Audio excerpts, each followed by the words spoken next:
Hey everyone, while the rest of the market is glued to price charts, the Cardano ecosystem has been seriously busy building.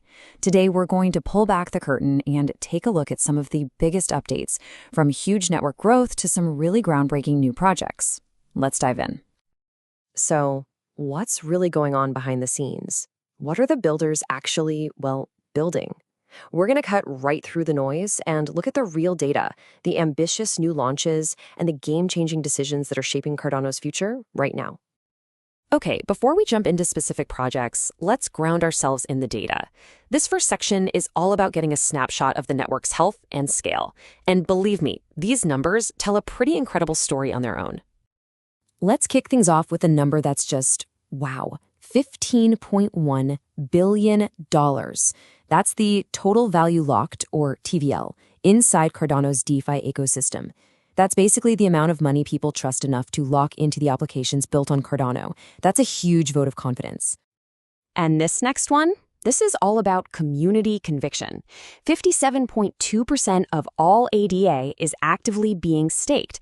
That means more than half of the entire supply is being used by holders to secure the network.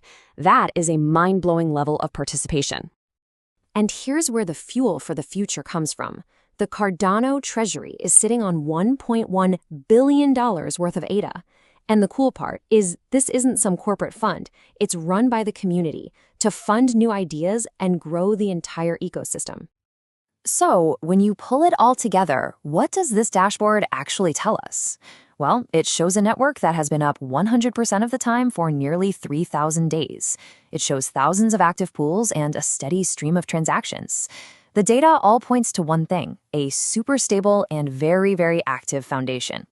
So the foundation is rock solid, but what's being built on top of it? Well, that brings us to Section 2 and one of the most hyped projects in a while, Midnight. It's a partner chain that's really trying to open up a whole new frontier for Cardano. And here it is, the news a lot of people have been waiting for. The team behind Midnight is officially kicking off Phase 2 of what they're calling the Glacier drop. If you've been following this new data protection-focused chain, this is a pretty big moment. So what exactly is this drop all about? It's centered on something called the Scavenger Mine. And the key idea here, the thing you really need to know, is that it's built for everyone. Seriously, no fancy hardware, no coding skills needed. All you need is a desktop computer and an internet connection. It's a really cool move toward making things truly decentralized. All right, if this sounds interesting to you, you're going to want to mark these dates down. There's an optional pre-registration on October 29th, and then the target go-live date is the very next day, October 30th. Their message couldn't be clearer. If you felt like you missed out on Phase 1, well, now's your chance. Okay, so we've looked at something brand new. Now let's switch gears to a huge update from a name you probably already know. In Section 3, we're talking about a massive move from one of Cardano's biggest exchanges, because Minswap just burned the key. To really get why this is such a big deal, you have to see the before and after. On the left, that was Minswap's old token policy. It was flexible, right? Their Min token could be either inflationary or deflationary. But now, look at the right. They've shifted to a new permanent policy, purely deflationary, period. So how do you make a change like that permanent? How do you promise it'll never change back? Well, you do something called a policy key burn. Think of it like this. They had a special key, a digital key, that gave them the power to create new mine tokens. What they just did was destroy that key. It's gone, for good. They have permanently removed the ability to ever mint new tokens. And the team's statement on this? It's as direct as it gets. MIND can never be minted anymore. This is an incredible commitment to their token's future, creating permanent scarcity and making things predictable for everyone who holds it. It's a huge move designed to build long-term trust. All right, for our last section, let's zoom in from the big platforms down to the grassroots level. This is all about the community. We've got some direct updates and calls to action straight from the projects themselves. We've got 3 quick-fire updates for you from Lovelace Club, The Working Dead, and the Mallard Order. Each one has a little piece of news or a specific request for their communities. First up, a little shout-out to The Working Dead. Get this, out of their whole collection of 10,000 items, only 81 are listed for sale right now.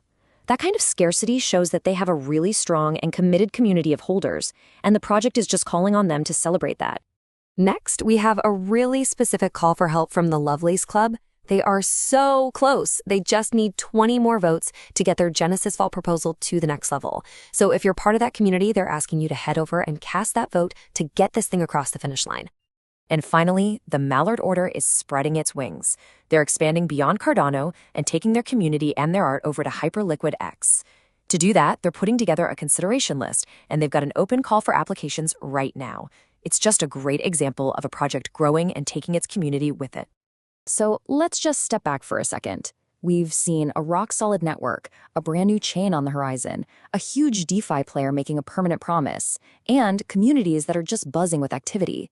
It really makes you wonder, with so much being built, which one of these projects, or maybe one we haven't even seen yet, is going to be the one that defines Cardano's next chapter?